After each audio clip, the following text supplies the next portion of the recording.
Have you heard about the man? Heard about the man? Have you heard about the man? Heard about the man? Have you heard about the man? Show me his face and cry about the man. Heard about the man? Have you heard about the man? Heard about the man? Have you heard about the man? Heard about the man? Have you heard about the man? Show me his face and cry about the man. Heard about the man?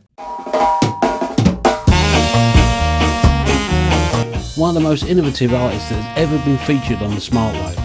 This artist is probably best known for his work within the ska community. There is so much more to this guy than what first meets the eye, or should I say ear.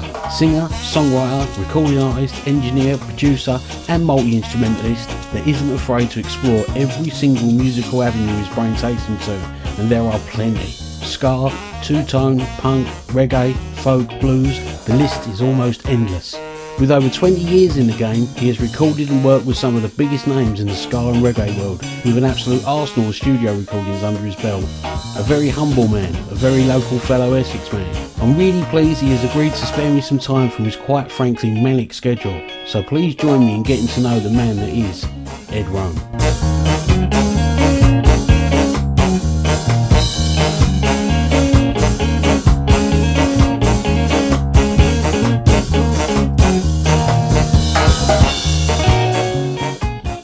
If I start you right at the beginning then, Ed, where was you born and when? Oxford. Oxford, 1979. Yeah. Oxford. Yeah. Yeah, and just grew up in Hockley area. Oh, right, I got you. So, when you started your music, was it early when you, you got into music? Did you get into, guitar or...? Yeah, I was just listening to rhythm and blues records and that I was sort of hooked. I didn't have a choice. I was absolutely hooked on it. Yeah. People like Howlin' Wolf and all that era. So it was the blues roots then for you? Yeah. Yeah, which then led me to ska and blue beat and then just fell in love with all of it. So when did you first say pick up a guitar? I was about 11, I think. Right. It came off a bonfire. My mate's dad was going to burn it. I said, I'll have it. It had 3 strings and they were tuned wrong. I thought they were tuned right and I learned everything wrong. Ah, right. I got you. So yeah. Was it a musical family though? Anyone else playing the instruments in your family? No. Oh, right. So not you really. Right. Okay. So when you went to school, did you meet musicians there? Yeah, loads. Yeah. We had a ton of different bands, like everyone does. But the formal education of music was just absolutely diabolical. It was elitist. It was about whether your parents were putting you in certain lessons. It was what you were a member of. And I remember vividly my first music lesson was sanding the tables in the classroom because music was really being taught outside of the lessons in the clubs, and I was like, this ain't music, this is fucking bullshit, And then that's the first lesson of elitism that exists in music, Yeah, definitely. But so I'm glad that happened because it made me teach myself. So it was a good experience, really. Yeah. Well, that's a good way of looking at it, positive way. But so did you follow a theory-based musical education, or was you interested in that, or was you just interested in actual playing? Just playing, really. I mean, everything's done by ear. I can teach other people how to read music, but I can't use it quick enough because I learned everything by ear. So I can't use my eyes that well. Yeah. I've got synesthesia, so I see music in colours. Right. Which is a bit odd, but it helps me hear the music and I can follow people quite quickly. Yeah. Because I can see what key it's in. Yeah, no, I've heard that before. I've witnessed that before with people. So, but I mean, does that transcribe onto, say, your guitar? Do you see scales and everything else, or is it literally you got to hear it first? Both. If something's in F, it's very red, but that part of the guitar is very red as well. So it's like an extra layer, which sometimes is a hindrance, but actually it's a benefit overall. Yeah, I'd say it'd be quite handy, wouldn't it? Music is like a map. Songs are maps, colour maps. And did you start on? I mean, I know you started on the guitar, but I mean, did that transfer to, because you're quite a multi-instrumentalist, aren't you? And it's, I mean, I can play the bass all right. When it comes to keyboards, I enjoy playing the keyboards, yeah, but I'm not a keyboard player. right. I'm only good in a few keys, and I can learn a set, which I have done. I've toured as keyboards for different artists, but I've sort of learned the sets, Oh, that's I'm good not a then. keyboard So, player. so you are quite fluent then, because if I do keyboards in any of my recordings, I tend to have to record them in short bursts, and then like paste it all together. I couldn't Yeah, do yeah. like a.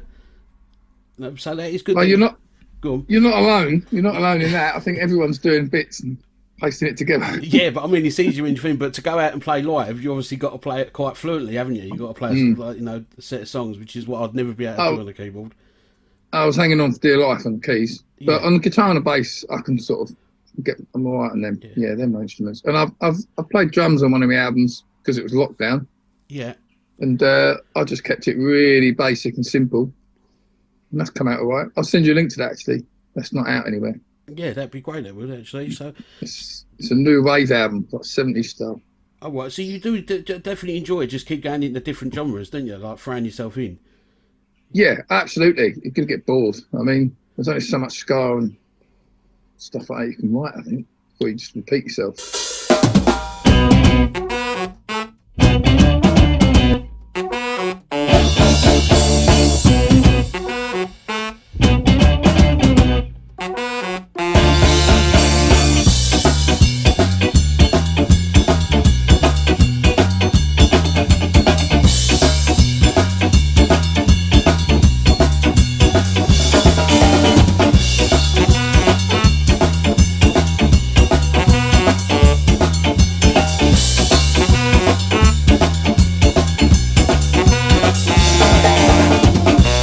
Leave me, pal.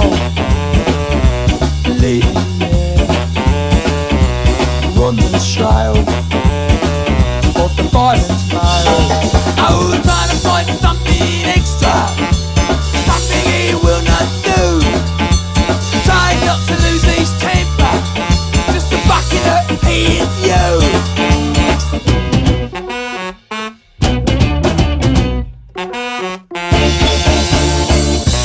Tell me how winning is fair, 'cause right now I have no care. So I try to find something extra, try to find something new, try not to lose my temper, just to fucking appease you.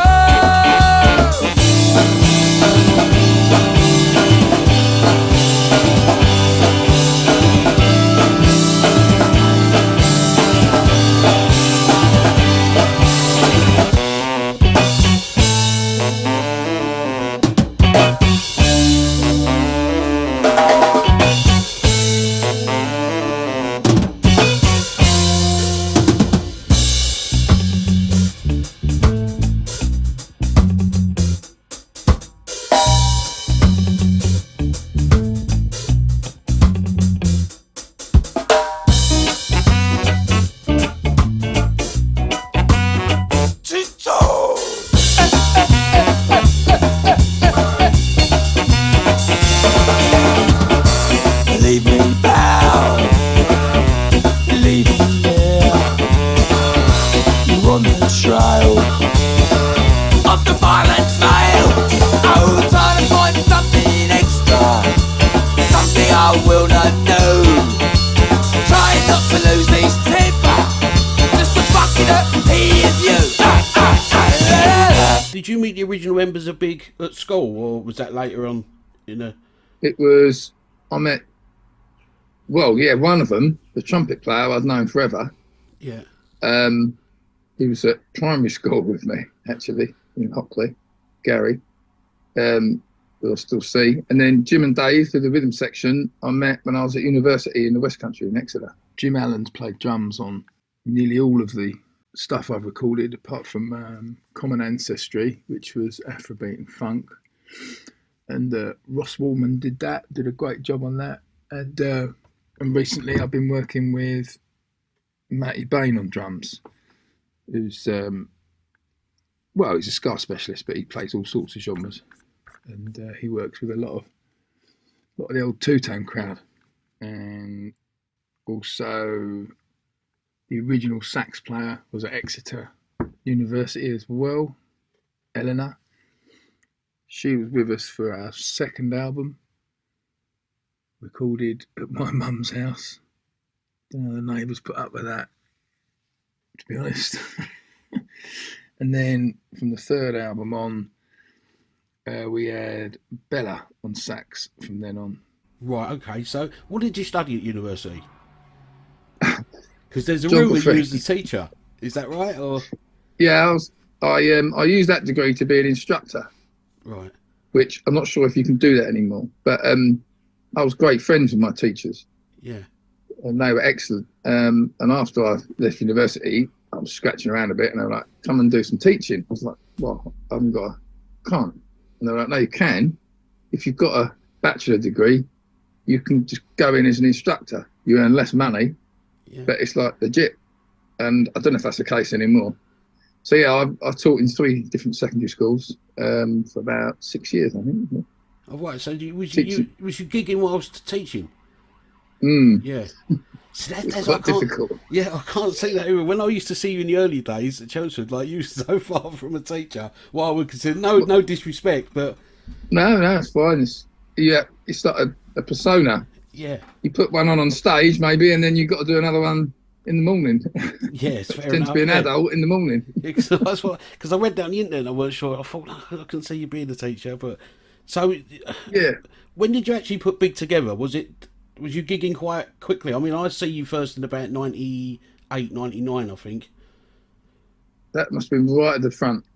It was at the beginning. Right at the beginning, you'd have seen us, yeah. Because my mate gave me a tape of yours, and it wasn't The Last Chance. It was music of the Big. But when you re-released Listen, it did. I mean, I've lost the tape now. It wasn't my mum's. I dug out all the old CDs I had of yours, but I was desperate to find this tape. But did you change the songs much for the re-recording of Listen? Well, it was never recorded that well. So what I did was, and I only had the masters. I didn't have the stems or anything. Yeah. So I took the masters, and it was just a trumpet in the horn section. It wasn't a section. So Bella, sax player from the Big, just put some nice bit of sax underneath the trumpet lines, and we added a tiny bit of keyboards. That was it, just to sort of make it a bit thicker, because it was a very brittle recording. It was all top end. Yeah. So we just wanted to do that to it, and both versions still exist. So yeah, because that tape. Because so when I listened to Listen, it didn't really sound familiar. I thought, no, that couldn't have been the tape that I listened to. I know it's a long time ago and things change in your head. That's weird. Then I don't know what it was you were. Yeah, I definitely didn't say give me the tape, but like I said, it definitely wasn't, because I remember buying the first CD, Last Chance, at a gig of yours. You used to sell it at your gigs, and I've still got that CD. But like I say, the tape wasn't that music. And then when I listened, I found Listen online, and I listened to that, and I thought, well, I'm sure that weren't the tape. But like I say, when it's like 20 odd years old, you do change things in your head. You think they were probably different, so it probably was then. But that does make sense that you changed it a bit. So you was around really like ska punky, wasn't you then? So yeah, but we didn't have that sort of American twinge. I mean, we loved it all really. We loved that really early ska, but live we wanted to deliver that with a bit of punch, rather than just a ton of solos and jazzing it up or whatever. But we did like the early stuff.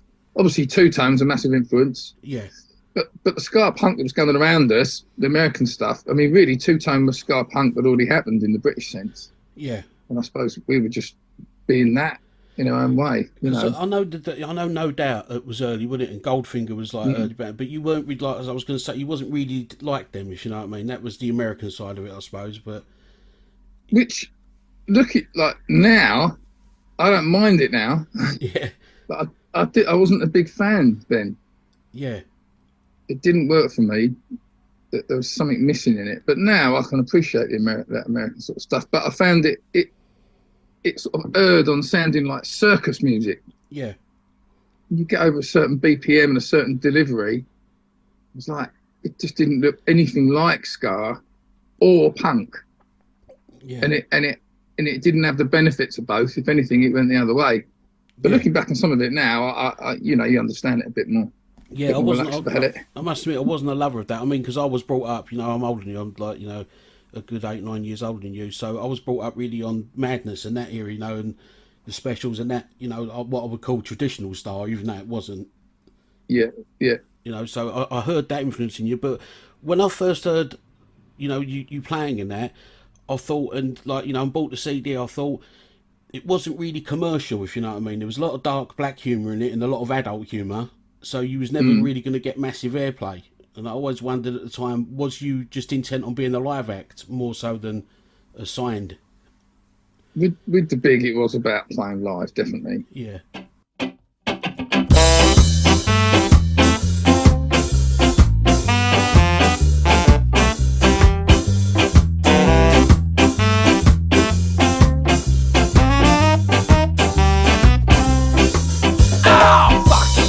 Essex wanker, giving it all to Jamaica. What does he think he's doing? Well, listen, I didn't make ya. I never had a feeling of freedom and sound. And if that fucking ain't working, well, bloody well, jump up and down.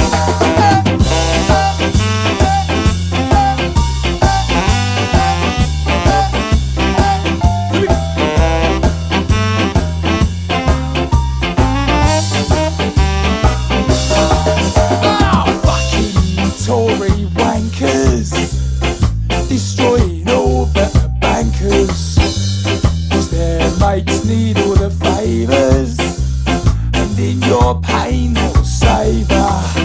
While they relax at their leisure, remember the golden rule, that we're all in this together. Believe that you're a fool. Go!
From Tears at the Dover onwards, we really worked properly hard on our recordings as well. Really hard. Yeah. But it was a live thing. I mean, the impact we could make live was good. And we were sort of got by. But there was clearly a glass ceiling on what could happen on BBC or anything like that. We've still got the email from Radio 1 saying, we'd love to play you, but you don't sound American enough. Oh, that's mental. Yeah, I've still got that somewhere. You don't sound SoCal, South Californian, or whatever that means, enough. Yeah. That's ridiculous. I mean, around that time in all the Tears of the Dover, there was a bit of a revival going. It wasn't a revival I liked because it was like the Ordinary Boys and that sort of fucking ska thing, which was a bit weedy. Do you know what I mean? But yeah. I'm surprised they didn't put you on, you know, try to jump you onto that, or you could get on the. I guess we never did anything about image. We didn't really look. We didn't have an image really, I suppose. if we were doing it now, I mean, the pressures on artists now, it's like the music is such a tiny bit now of what you've got to do. I mean, maybe we would never have existed. I don't know. But looking back then, we were just so music centric. And like the artists I produce now, the music has to be there for them to go and do the 90% of the rest of the work, marketing or whatever. Yeah. And we didn't really look at it like that then, I don't think. I suppose when you're younger, you've got that more, like I say, that drive. You don't really care. You haven't got so many thoughts blocking you. You just go for it, don't you, with whatever you feel. Yeah. So. Yeah, that's true. Yeah, no, that is true. That's exactly it. Just quite a clear mind, and you know what you want to do, and it was only music. Yeah. Just music. Yeah. Did you ever earn enough off the gigs to sustain a life, or did you all have jobs? I mean, obviously you was teaching, but so we did for a while actually. What I think we should have done, obviously everyone's wise after the event, but I think we should have probably kept our jobs and said, right, we're gonna gig in these months and those months and just go absolutely nuts and try and keep the jobs. Yeah. Well, we walked out of our jobs in 2005 or something, and we managed to sustain it for a good few years, going back to our parents' houses and all that, living in the van, which was ridiculous looking back. Yeah. We had the equipment underneath and then a mattress on the top with this sort of wooden gantry that Jim and Dave built and did a good job. Yeah. The van kept breaking down. I mean, we couldn't afford the fuel. Fuel was really expensive at that point. And we got by, but not convincingly enough to carry on. Yeah. So we were just subsisting at best. Yeah. So because I mean, bands are still earning the same as what we're earning now. Like the gig money hasn't really changed. Yeah. Yeah. No, I've noticed that. Yeah. It's bonkers. It's just harder to get gigs now, isn't it? It's not so. I mean, there was a lot more places around then to play live, wasn't there? So, I mean, even the Army Navy's gone, isn't it? So, I mean, you think, so many places have gone that was, producing really good live music. Yeah, it's a shame, but it's the economics of it, isn't it? Yeah. I mean, I've been lucky enough to travel to other countries where they get support. Yeah. To do what they do, because it's important, because it's seen as important. Yeah. Because it is. Yeah. But if you look at stuff like that purely economically, of course it won't last. Yeah. But you can't look at it like that. No, it's right. No, you're right. But I mean, so you was funding really your own albums, wasn't you? Even did you fund Tears to Dover as well, or was that?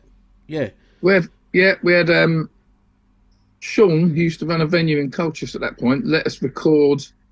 We recorded like 70% instruments in a one-er. So he had a hangover, and there's us downstairs, and all we can hear is an offbeat.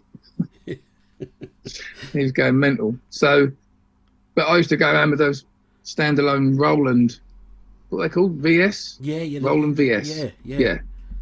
So we recorded Tears at the Dover on one of them I did the horn section in my house, the vocals at Dave's dad's house, and the band in that venue, which was the Roundhouse, I think. So it wasn't easy. You got a brilliant sound from that then, didn't you? It was only just through hours and hours and hours because we didn't use the right gear, really. We didn't use the right mics, and mixing on one of those things where the screen is like that. Yeah.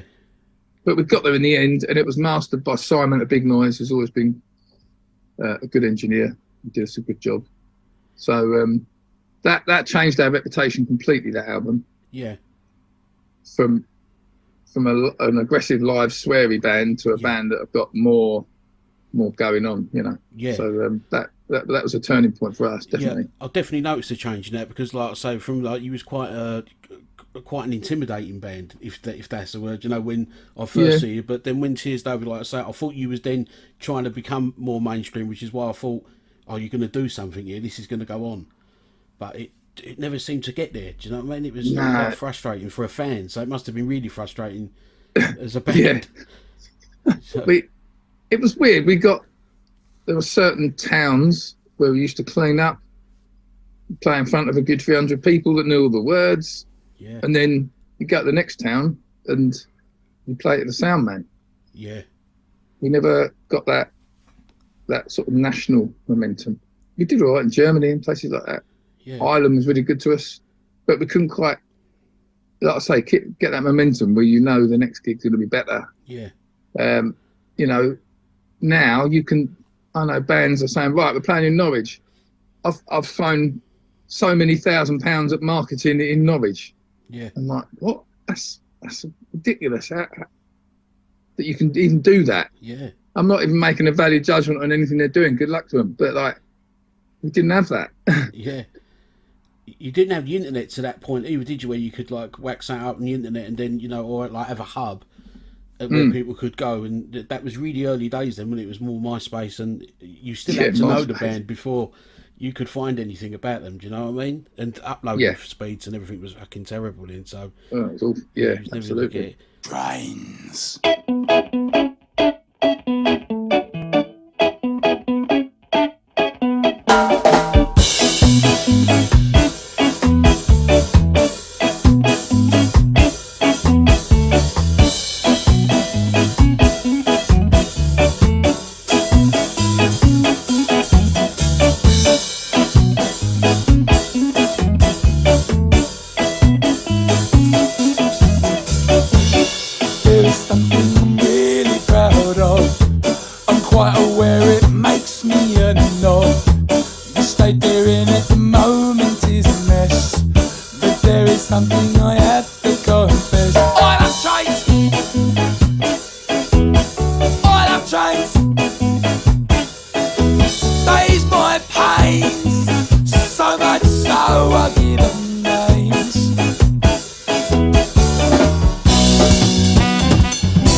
Whistlers, A1As, English Electric 58. Trains! Yes! I love trains! They ease my pain, so much so I give them none. If you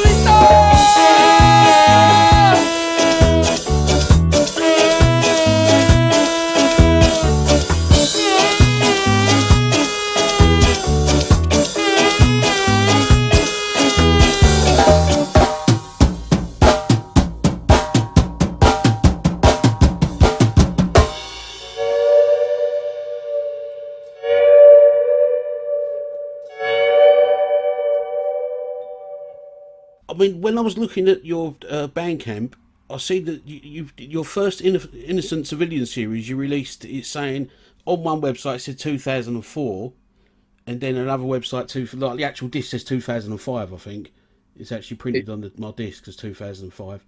It should be 05. It was, yeah. Yeah. So that was really your first solo release wasn't it? Rather than, because a lot of people think it's a life in minutes, don't they? But this is actually, But you're right. Yeah.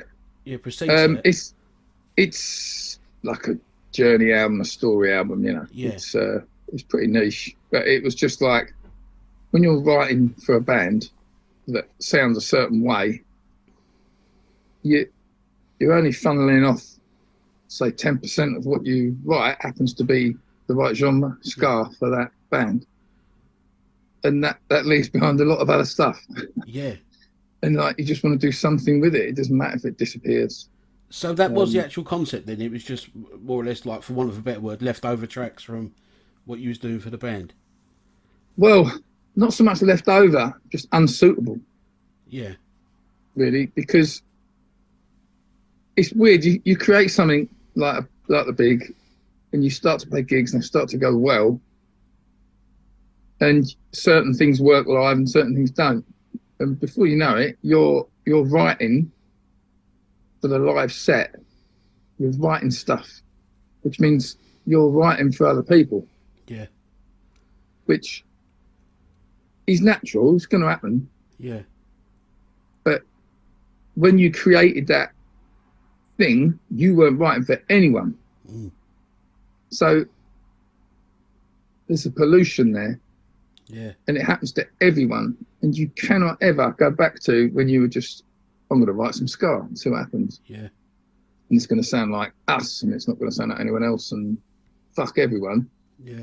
All of a sudden, you start, even subconsciously, trying to repeat what works. And tricky. Yeah, it's a really good point, actually. I've never thought of it like that. It's a good point because, like I say, you're a lot more relaxed if you're just writing it rather than, and I suppose you're a lot more critical of yourself if you feel you're writing for an audience. Absolutely. So play is all the stuff that I was really enjoying writing because it wasn't for anything. Yeah. So I'm not saying I was, sitting there going, oh, I hope everyone likes this song. It wasn't as much as that, but you can't help thinking, cool, this riff will go down really well live. Yeah. But before it would have been, do I like this riff? Yeah. Do I like it? Would I listen to it? Yeah. And it all of a sudden, before you know it, you're changing what you're doing. Yeah, it's a really good point. I mean, some of them did cross over, didn't they, onto the Whatever Makes You Happy CD.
Run too high, say goodbye to motivation.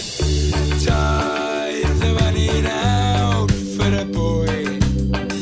There ain't much left that he seems to enjoy, 'cause he's intent on being self-destroyed. 'Cause it's too easy to search for the cheesy tune, give it all up for the precious drop just like before.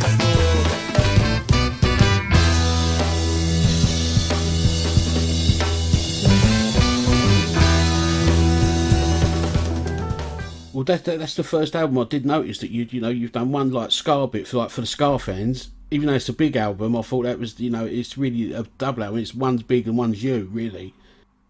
Yeah, so that was really hard to do, but I just wanted to show that it's just songwriting, Yeah. really.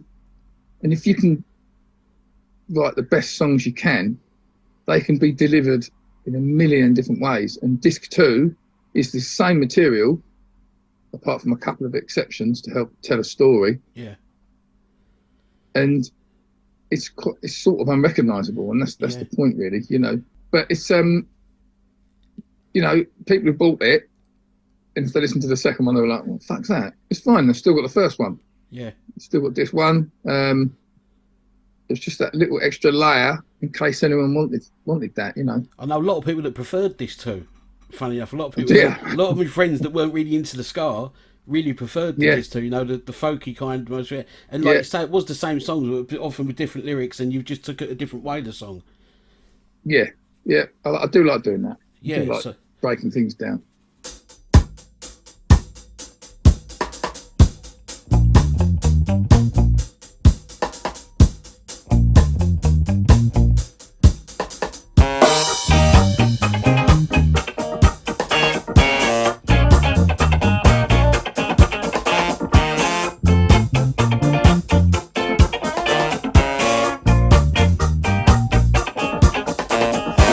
To be seen with his haircut and all, starting conversation with a depth of fuck all, because being ripped off is his pleasure, of his wealth it is a measure, cause his only joy is in his brand new toys. It serves to annoy, cause he's a London boy and full of shit, wearing stupid clothes cause he thinks he's it.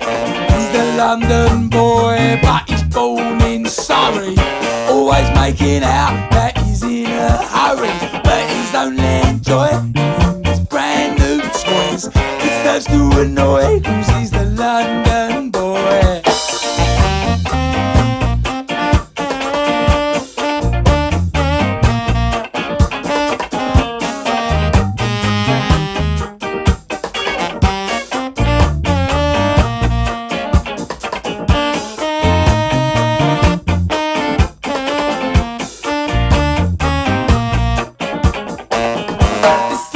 Substance or meaning, it was born out of a bad morning feeling, cause he loves everyone really, well, very nearly, because his only joy is in his brand new toys. He starts to annoy, cause he's the London boy.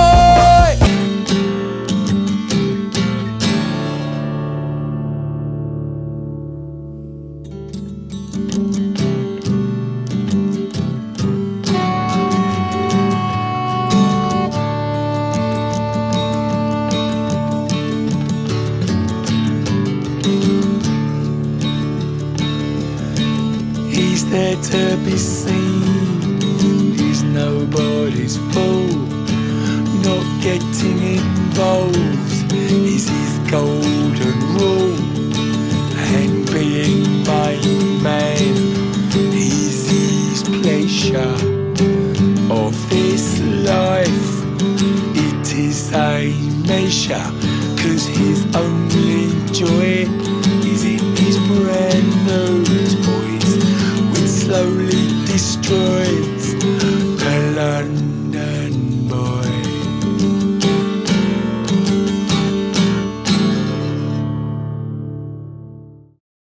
So, I mean, that was the first time then, I suppose that was the first, acknowledgement that I had that you was going to explore other genres rather than just be a straight up ska band. And then when I heard your solo album was coming, I thought, oh, that's going to be different. And then you went back to ska, really, with it. Or was it reggae ska, I suppose? Do you mean A Life in Minutes? Yeah, it was about restriction, actually, that album. Those drums are actually, there's only 5 drum takes from Whatever Makes You Happy that was slow enough to make reggae with. And a passing comment from Dave, the bass player in the Big, said, I bet you can't make a whole album from those drums. So, of course, I was the Yeah, change of set. So actually, that's Jim from the Big. His takes from Whatever Makes You Happy that are not sort of thumping two-tone. They're the slower ones.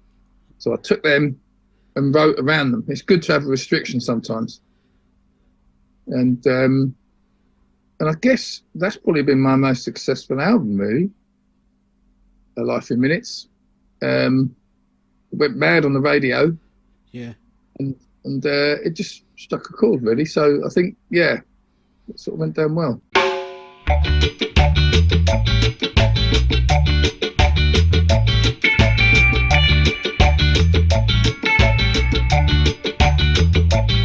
Spending too much time on the things on your mind. Spending too much time on the things you can't find. Spending too much time, you can see things you're blind. Cause you spend too much time on the things on your mind.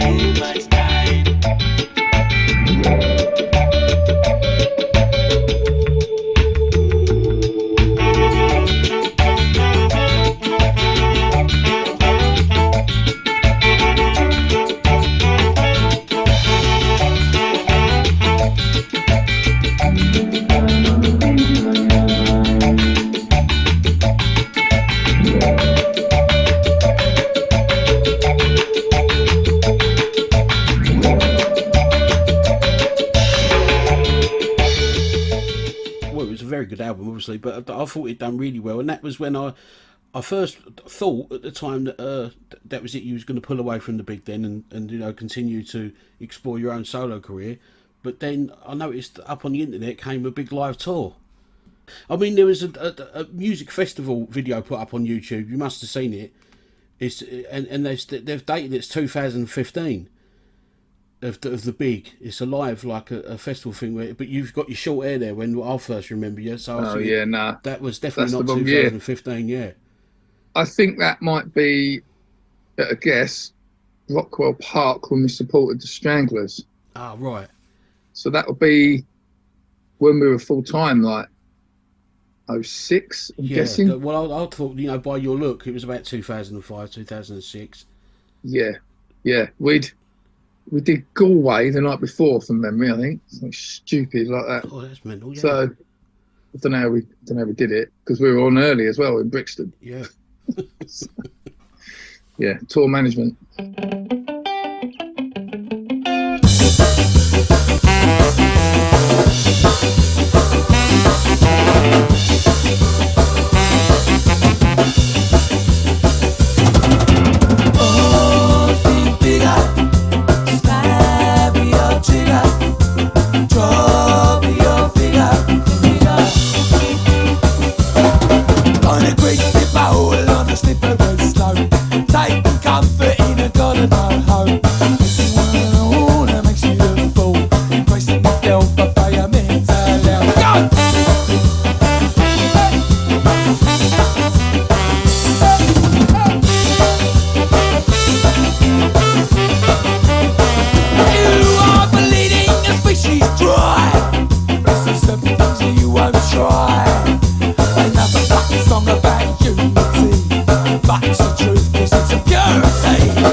The guilty one of the negative from it to confront, cause it was the live.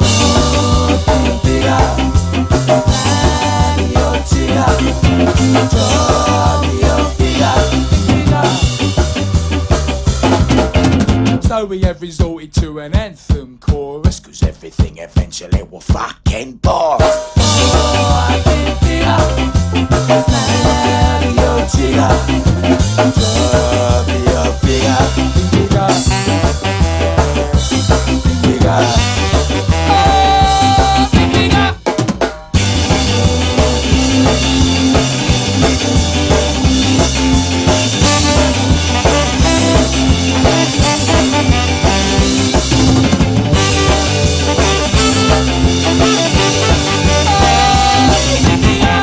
It seemed then after that you went on a bit of a like 5-year hiatus. There was like you disappeared for quite a few years. But looking at it now, I'm suspecting you were setting up Slam Door Studios around that time. Exactly that. Yeah, that's exactly what was going on, and it's a much bigger job than I ever thought. Yeah, I had to just. I mean, really, I'm only interested in music, and music's the thing that I love, and making music and finding that extra layer. That's it. Creating music in the studio is what I love. yeah, But to build the studio, I had to learn physics, construction techniques, and stuff like that. And I don't care about any of them. yeah. But no one's going to do it for you thing. You've just got to learn it all. Yeah, I suppose And that's for fine. the acoustics and everything. I suppose. Yeah. Absolutely, yeah, to get the room treatment right. So it was a long way to be able to get to the end, back to the music. Yeah. But it was years and years and years. I mean, I'm sitting in the control room now, and it's paid off because I've got a lot of artists that come here and they record and I produce them and I co-write with them, and it's all up and running. But I was lucky in that I had a lot of help from ex-colleagues when I was in the building trade for a bit. I had a lot of help. I wouldn't have been able to do it without the help I had, to be honest. Yeah. But it took forever. Yeah. Yeah. So I mean, how can I put it? See, just set up a little simple home studio and just getting my head around, plugins drove me mad. But I mean, so you're on like a massive scale, aren't you? I mean, did you pick it's in your garden? Is that right? At the end of your garden? Yeah, it's just next to the house. Yes, it was a garage basically. Right. And managed to even get planning permission to build a music room. It's not even dodgy, but you can't. It's completely soundproofed, so. Yeah. No one will ever complain, but there's so much to learn. Yeah, there's so much to understand. It's almost intimidating. Yeah, and I think you've just got to go and get it wrong almost. Yeah, to know what to do right. So I suppose it was just trial and error right the way through. Absolutely, yeah. But it's there now, and it's running well. Yeah. But there is a knack. I mean, that's a terrible word, knack. There is an art to recording and engineering. That's definitely like an art in itself. That's definitely not everybody can do it. Well, it's interesting because I've got a bit of empathy for someone on the other side of the glass. I don't just press record and make sure the mic's in the right place and the compressors are right and all that. Quite often you end up delving into the psychology of red light syndrome and helping people through that even. Yeah. And then the next client might not have a horn line and they need me to write it for them. Yeah. And so you end up putting on a lot of disciplines. Engineering is just a small bit of it, really. Yeah. Do you find yourself having to produce bands that you're recording, like inadvertently? You're not like maybe a full-time producer, but you don't want to crowd people or try and take over. So if I see a need, I'll suggest. Yeah. And that's it. If I don't see a need, then I won't say anything at all. But quite often, I mean, that's very rare. Quite often I am producing people to some degree because everyone needs someone else to knock the edges off their music. Yeah. A little bit. Yeah. Even the best in the world need that. Yeah. Do you find it hard to not get involved though? Not to, I know if it's not your music, but where you're a musician yourself, do you find it hard to separate yourself from it and think, well, like especially if you hear something that it really does need and they don't want it, if you know what I mean? Well, Well, I feel like once I've suggested, let's say, I really think there's a clash there, there's a discordancy there. And if they're adamant on it, I'm fine with it. Yeah. But I wouldn't feel happy if I hadn't suggested an alternative. Yeah. Quite often they'll take me up on it. People are, as long as the artist knows I'm not trying to take over, once they know me well enough that I am actually just on their side, yeah, then actually invariably they're all ears, and they realise I just want them to win. Yeah. And I'm just trying to make it the best that we can between us. Can you use the same disciplines in your own music? I mean, if you haven't got the the pressures of time in the studio, if you've got your own studio, do you find that discipline really hard to leave a track alone rather than keep tweaking? That is a really good question. But actually, the experience of producing other people has enabled me to more recently realise when I'm overcooking something, just stop. It was better before. Yeah. Why are you putting that on? And I've got my producer voice on at me. Yeah. So he's working for me. Yeah, he's in that way. So that's what I've thought. I know I've already asked you. So do you prefer actually being in that engineer producer seat rather than in a musician seat, or do you find it that you can't stop writing anyway? I think I'm happiest creating. Yeah. Music, but that includes with those artists as well. Yeah. Finding solutions for them. Yeah. And better alternatives. Yeah, that's where I'm happiest. Going on tour now the idea of going on tour would just be like, I don't know, just you can't convey your music in a live setting the same way. You haven't got that control. Yeah.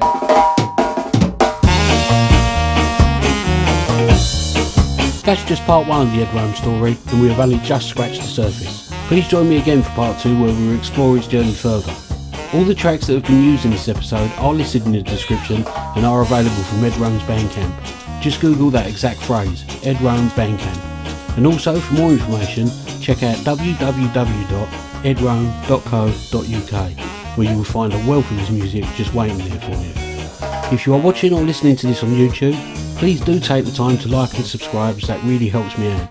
Again, a massive thanks to Ed Rone for his time, and please check out the Smart Way channel for more fantastic independent music and biographies, totally free of charge. I'm Daniel Smart, and you've been entertained the Smart Way.